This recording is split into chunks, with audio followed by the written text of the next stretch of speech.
Good morning, this is Deborah Matthews, Vicar of Furwood, with my thought for today.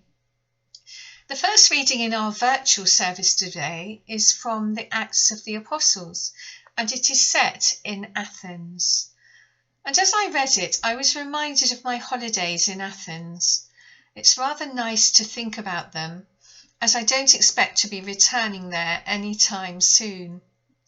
Holidays feel to be rather a long way off for all of us at the moment. Well, as long as they are careful and stick to the rules, those who are not shielding or self-isolating are able to travel just that little bit further to get some fresh air and a change of scenery, and I'm sure this will be very welcome. St. Paul was always on his travels around the Mediterranean, taking the message of Jesus Christ to new places and to different people. Some of them listened and even became followers of Jesus. Others chose not to.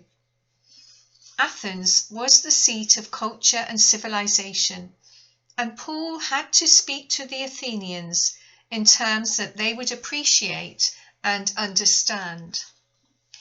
To be effective, all messages, whether they are speeches or sermons or government briefings, must be given in the language that people can relate to.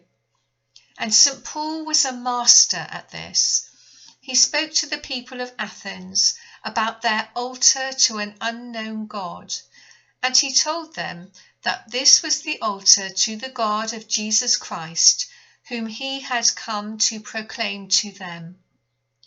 And some of the people were interested in his preaching, and they wanted to know more. And so Paul was able to make disciples who grew the church in Athens.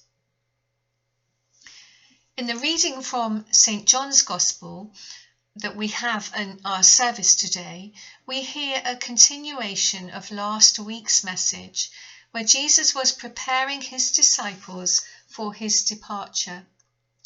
Jesus tells his disciples that he will not abandon them. They will not be left as orphans without a parent to guide them. Jesus promises that those who believe in him and know him will receive the Holy Spirit, who will be with them always. And Jesus says on that day that they receive the Spirit, it will become clear to his disciples that he is in the Father, and they will know that they are in him, and he will be in them. Well, I'm not sure that we find that language of mutual indwelling particularly easy, and we may not always have that sense of Jesus abiding in us or we in him. So I think that Athenian altar can also be a metaphor for us sometimes, as we try to grapple with our own relationship with God. Whilst we can't say that we know God, we can know Jesus Christ who dwells in him, and we can say that we trust in his love for us. And when we keep his commandment to love, we can trust that he will be close to us, so close in fact, that he will abide in us. We love our families and our friends, and right now most of us are separated from them physically, but they still abide in us and we in them.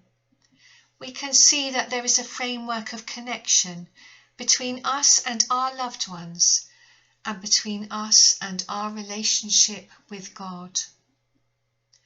Sometimes we will feel this connection in a much stronger way than at other times.